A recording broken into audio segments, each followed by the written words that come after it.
ငယ်ကကျွန်တော်ရန်သွားရှင်တဲ့နေရာကိုခုတော့တွားရပါပြီပေါ့ဗျာဘယ်မြို့မှာလဲဆိုတော့မြန်မာပြည်မှာရှိတဲ့ပြည်ဦးလွင်မြို့ကပါတကယ်တမ်းကျတော့ကျွန်တော်တို့အလယ်တီးတန်းသွားတာမဟုတ်ပါဘူးလမ်းကြုံလို့ဆိုပြီးတော့ကျွန်တော်ဆရာကသူ့တော့အိမ်ဝင်လဲတာပါတော့အိမ်မမမိတော့လို့ဘယ်ရမလဲ GPS ခေါ်ရတာပါဘာလဲစားတဲ့လမ်းကြုံရင်ကျွန်တော်တို့ဘုရားဝင်ပို့ခဲ့ပါတယ်ဗျာဘာဘုရားလဲတော့ကျွန်တော်လည်းသိချင်မသိပါဘူးစားတာပါဗျာ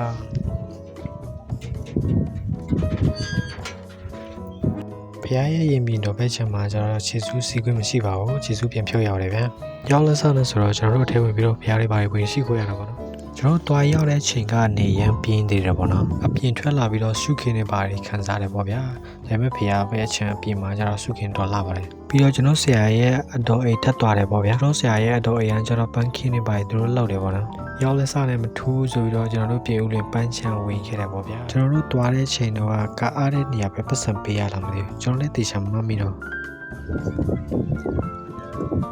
နောက်ဆိုတော့ကျွန်တော်တို့ပြည်ဦးလွင်ပန်းချံကိုရောက်ရှိခဲ့ပြီပေါ့ဗျာတွားဖို့ကအစီအစဉ်မဆွဲရဘူးပေါ့နော်ဒါပေမဲ့ရောက်လဲစားနေဘယ်လိုရောက်ရလဲမသိကျွန်တော်လည်းမမှတ်မိတော့ပန်းချံရဲ့အထက်မှာတော့တွေ့မြင်နေရတဲ့အတိုင်းပါပဲတော်တော်လေးကိုတာယာပါတယ်ဗျာ